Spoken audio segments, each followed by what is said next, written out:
Carelli, ci spieghi un po' dove siamo? Allora ci troviamo alle rive del Piave, ok?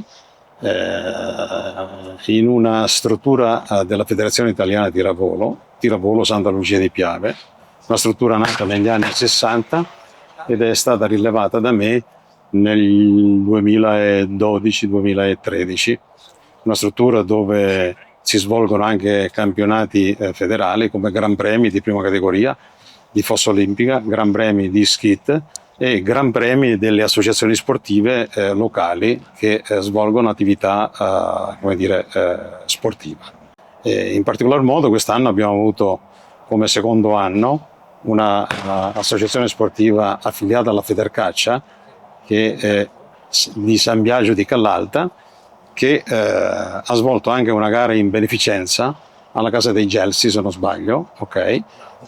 L'Advar, dove è venuta la presidente della casa di riferimento, alla quale è stato consegnato, diciamo, il ricavo giornaliero dell'attività, che tutti coloro che hanno partecipato hanno contribuito affinché ciò avvenisse come atto importante verso un'associazione che ormai penso sia da gratificare in tutti i sensi.